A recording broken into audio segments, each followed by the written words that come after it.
ഇത് ജനങ്ങളിൽ നിന്ന് കിട്ടുന്ന സ്വീകാര്യത മനസ്സിലാക്കിക്കൊണ്ടാണ് ഇന്നലെ ഈ സൈസ് കാര്യങ്ങൾ ചെയ്തത്. അദ്ദേഹം ഉയർത്തിയ കാര്യങ്ങൾ ജനങ്ങൾ ഏറ്റെടുക്കുന്നെന്നും ജനങ്ങളുടെ നല്ല പിന്തുണ ലഭിക്കുന്നുണ്ടെന്ന് ബോധ്യപ്പെട്ടപ്പോഴാണ് ഈ രീതിയിൽ പിണറായി ഈ ഗവൺമെന്റും ഈ രീതിയിൽ അദ്ദേഹത്തെ രാത്രി വീട് വളഞ്ഞ് അറസ്റ്റ് ചെയ്യുന്നത്. അദ്ദേഹത്തെ ജയിലിലാക്കിയാൽ ഇവിടെ പ്രശ്നങ്ങളെല്ലാം തീരുമെന്നാണ് ഈ ഗവൺമെന്റ് ധരിച്ചതെങ്കിൽ അത് വ്യാമോഹം മാത്രമാണ്. ജനങ്ങൾക്ക് എല്ലാവരും അറിയാവുന്ന കാര്യമാണ്. രാജ്യത്ത് ജനങ്ങളുടെ കൂടെ നിൽക്കുന്ന രാഷ്ട്രീയ പ്രവർത്തകർ അവരുടെ പ്രയാസങ്ങൾക്ക് അവരുടെ ബുദ്ധിമുട്ടുകൾക്ക് വേണ്ടിയും സമരങ്ങളും പ്രതിഷേധങ്ങളും നടത്തുന്നത് രാഷ്ട്രീയ നേതാക്കന്മാരെന്നുള്ളതിൽ അവരൊരു ഉത്തരവാദിത്തമാണ്. ആ ഒരു ഉത്തരവാദിത്തമാണ് പ്രിയപ്പെട്ട പി വി അൻവർ എംഎൽഎയും ഏറ്റെടുത്തത്. അദ്ദേഹത്തിന്റെ നിയോജക മണ്ഡലത്തിൽ ഒരു ആദിവാസി മണി എന്ന് പറയുന്ന ഒരു സുഹൃത്തിനെ കാട്ടാന ചവിട്ടിക്കൊന്നപ്പോൾ അതുമായി ബന്ധപ്പെട്ട് 14 മണിക്കൂറിന് ശേഷവും ഉത്തരവാദിത്തപ്പെട്ട ഉദ്യോഗസ്ഥന്മാർ സ്ഥലത്തെത്താതെ വന്നപ്പോൾ അദ്ദേഹത്തിന്റെ നിയോജകമണ്ഡലത്തിൽപ്പെട്ട ഡിഎഫ്ഒ ഓഫീസിലേക്ക് അദ്ദേഹം ചെല്ലുകയും അതുമായി ബന്ധപ്പെട്ട് ഡിഎഫ്ഒയും ഉത്തരവാദിത്തപ്പെട്ട ആളുകളും വന്നതിന് ശേഷം മാത്രമാണ് ഞാനിവിടെ നിന്ന് പോവുകയുള്ളൂ എന്ന് അദ്ദേഹം പറഞ്ഞു. അദ്ദേഹം അതുമായി അവിടെ ബന്ധപ്പെട്ടിരിക്കുമ്പോൾ ഉത്തരവാദിത്തപ്പെട്ട ഒരാൾ അദ്ദേഹത്തെ ഫോണിൽ വിളിച്ചപ്പോൾ ആ ഫോൺ അറ്റൻഡ് ചെയ്യുന്നതിന് വേണ്ടി 10 മിനിറ്റ് അങ്ങോട്ട് മാറിയപ്പോൾ സ്വാഭാവികമായും അടുത്തിരുന്ന പാർട്ടി പ്രവർത്തകർ പ്രതിഷേധം സംഘടിപ്പിച്ചു. രാജ്യത്ത് കേട്ടുകേൾവിയില്ലാത്ത രീതിയിലാണ് ഇന്നലെ രാത്രി അദ്ദേഹത്തെ വന്ന് ഇവിടെ പോലീസ് വലിയ ഒരു ക്രിമിനൽ എന്തോ ഒരു കൊലപാതകം ചെയ്ത ആളെ പോലെയാണ് അദ്ദേഹത്തെ ഇവിടെ വന്ന് അറസ്റ്റ് ചെയ്തത്.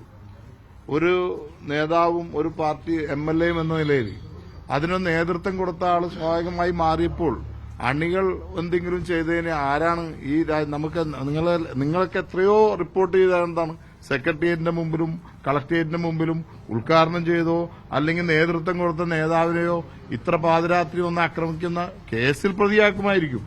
ഇന്ന് വന്ന് അറസ്റ്റ് ചെയ്ത് വീട്ടിൽ നിന്ന് വന്ന് റിമാൻഡിലാക്കേണ്ടത് ഇത് പർപ്പസ്ഫുള്ളി ആയിട്ട് അദ്ദേഹത്തെ കൊടുക്കുന്നതിന് വേണ്ടി അദ്ദേഹത്തെ ജയിലിലേക്ക് ഇടുന്നതിന് വേണ്ടി മാത്രം ക്രിയേറ്റ് ചെയ്ത ഒരു അറസ്റ്റാണത്. അതിൽ അദ്ദേഹം ആ അക്രമത്തിൽ അദ്ദേഹം ആ വീഡിയോ വിഷ്വലെല്ലാം നിങ്ങൾ റിപ്പോർട്ട് ചെയ്താ ഒരിക്കലും അദ്ദേഹം ഇല്ല അതിൽ ഉത്തരവാദിത്തപ്പെട്ട ആളുകളും അതിലില്ല. അദ്ദേഹത്തെ പർപ്പസ്ഫുള്ളിയായിട്ട് പിണറായി ഗവൺമെന്റ് അദ്ദേഹം ഈ ഗവൺമെന്റിനെതിരെ ഉയർത്തിയ ഈ ജനങ്ങൾ അദ്ദേഹത്തിന്റെ കൂടെയുണ്ട് എന്ന് കണ്ടപ്പോൾ അതിനെതിരെ അദ്ദേഹത്തെ ഏതെങ്കിലും രീതിയിൽ കൽത്തുറങ്കിലാക്കുന്നതിന് വേണ്ടി പിണറായിയും അദ്ദേഹത്തിന്റെ പൊളിറ്റിക്കൽ സെക്രട്ടറിയും കൂടി ആഹ്വാനം ചെയ്ത ഒരു അറസ്റ്റാണ് ഇന്നലെ ഉണ്ടായത്. അദ്ദേഹത്തിന്റെ പിണറായിയുടെ ജലപ്പനങ്ങൾക്കൊത്ത് പ്രവർത്തിക്കുന്ന ഒരു ADGPയും അദ്ദേഹം ഇതെല്ലാം വളരെ ഇന്നലെയും വ്യക്തമാക്കിയിട്ടുണ്ട്. അതുകൊണ്ട് ഞങ്ങൾ ഇതിനെ നിയമപരമായും രാഷ്ട്രീയപരമായും പ്രതിപക്ഷ സംഘടനകളെയും കൂട്ടി പ്രതിപക്ഷത്തിന്റെ ഐക്യത്തോടു കൂടി തന്നെ ഞങ്ങൾ ഇതിനെ നേരിടുമെന്നുള്ളതാണ് ഞങ്ങളുടെ തീരുമാനം. പ്രതിഷേധം എന്ന് പറഞ്ഞപ്പോൾ നിങ്ങൾക്കറിയാം, നമ്മളൊരു പ്രതിഷേധം നടത്തുമ്പോൾ അതിന്റെ അകത്ത് ചില ആളുകളൊക്കെ നോയിന് കയറി കുഴപ്പങ്ങൾ ഉണ്ടാക്കാൻ സാധ്യത ഉള്ളതുകൊണ്ട് ഞങ്ങളൊരു 10:30 മണിക്ക് ഞങ്ങളൊന്ന് ഇന്റേണലായിട്ടൊന്ന് കൂടിയതിന് ശേഷം മാത്രമാണ് ഞങ്ങൾ അങ്ങനെ ഔദ്യോഗികമായിട്ട് ഒരു പ്രതിഷേധം നടത്തണമെന്നുള്ളതിനെ കുറിച്ചൊക്കെ ഞങ്ങൾ ആലോചിക്കുകയുള്ളൂ. ജാമ്യാപേക്ഷ ഞങ്ങൾ ഇന്ന് ഓപ്പൺ കോർട്ടിൽ മൂവ് ചെയ്യും. ഇന്ന് നിലമ്പൂർ മുനിസിപ്പൽ കോടതി തന്നെ ഇന്നലെ മജിസ്ട്രേറ്റിന്റെ മുമ്പിൽ ഹാജരാക്കിയിരുന്നു. ഇന്ന് നിങ്ങൾ ഓപ്പൺ കോർട്ടിൽ മൂവ് ചെയ്യും.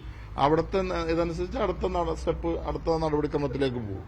കെ സുധാകരൻ ഉൾപ്പെടെയുള്ള ചില കോൺഗ്രസ് നേതാക്കളിലെല്ലാം പാർട്ടി പൊതുവെ ഒരു പിന്തുണയ്ക്കുന്ന നിലപാട് സ്വീകരിച്ചു. കെ സുധാകരൻ മാത്രമല്ല CPMന്റെ അകത്തുള്ളവർ പോലും ഇന്നലെ രാത്രി ഇത് കിരാതമാണ്, ഇത് അങ്ങേറ്റത്ത് കേട്ടുകേൾവിയില്ലാത്തൊരു അറസ്റ്റാന്ന് മൗനമായി പ്രതികരിച്ച എത്ര ആളുകളുണ്ട്.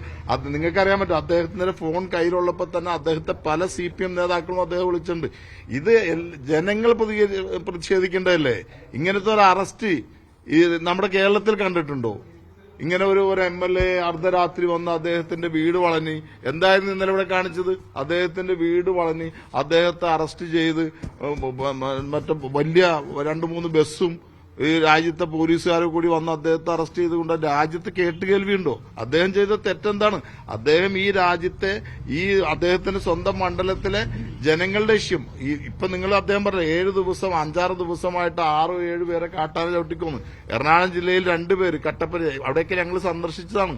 അദ്ദേഹം കുറെ കാലങ്ങളായി ഉയർത്തിക്കൊണ്ടുവന്ന ഒരു സന്ദേശമുണ്ട്. ഈ വനമേഖലയുമായി ബന്ധപ്പെട്ട പ്രശ്നങ്ങൾ, സാധാരണക്കാരായ ജനങ്ങൾക്ക് ജീവിക്കാൻ കഴിയാത്ത പ്രശ്നങ്ങൾ, ഈ വിഷയം ഉന്നയിച്ചുകൊണ്ട് ഈ ഒരു മെസ്സേജുമായി അദ്ദേഹം ഈ മണ്ഡലത്തിനും ഈ വയനാട് പാർലമെന്റ് മണ്ഡലത്തിലും 3 ദിവസം ആരംഭിച്ച ഒരു വാഹന പ്രചാരണം, ഇത് ജനങ്ങളിൽ നിന്ന് കിട്ടുന്ന സ്വീകാര്യത മനസ്സിലാക്കിക്കൊണ്ടാണ് ഇന്നലെ ഈ സൈസ് കാര്യങ്ങൾ ചെയ്തത്.